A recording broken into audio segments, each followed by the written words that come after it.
But people have specialties. And not every medium, and you hear me say this at the events. Correct. I'm not the right medium for every single situation. Correct.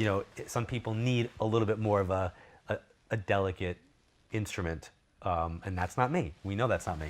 So some people need a harp, some people need a tuba. Right, some people need, exactly. I'm like a tank. But that's who I am, and that's the reading style that I bring. So I feel like the people that are brought to me are coming to me for that reason. I feel like the people that are coming to me here, when I need to guide them someplace, I was guided when we were on tour in California, I was guided to find David Palmer, who's the Leo King.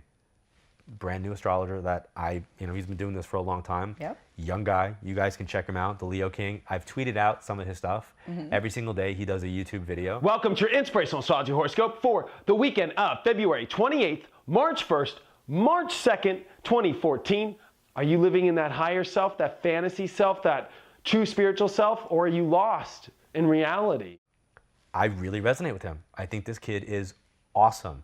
He doesn't speak with astrological jargon. No, he gives it to you in ways straight, that you understand. But he's also channeling. His tool is astrology, and his guides, his team, kind of come in and marry it, and it explodes. But talk about how crazy that is that you found this guy on Twitter while we were on tour in California, and didn't his mom come to one of your events? And I mean, she didn't interact with you and say, like, my son is this. Here's what happened. We were in San Diego, and I was shown a full moon in my head.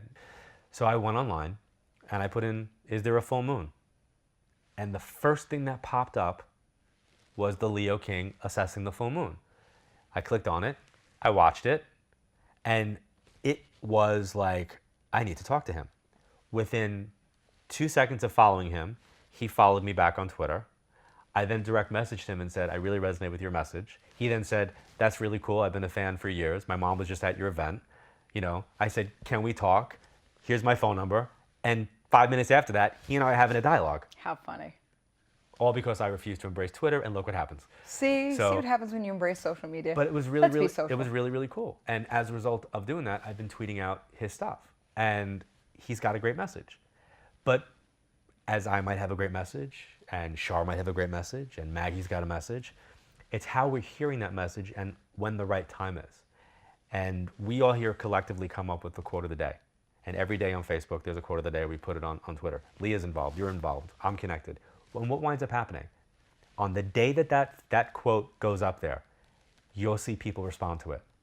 They might not see our Facebook quote of the day every single day, but their guides, your guides, will get you to that quote that day for a reason. And sometimes they're moved to share it, and sometimes they're not moved to share it. So that gets out to people who then will see it. Correct.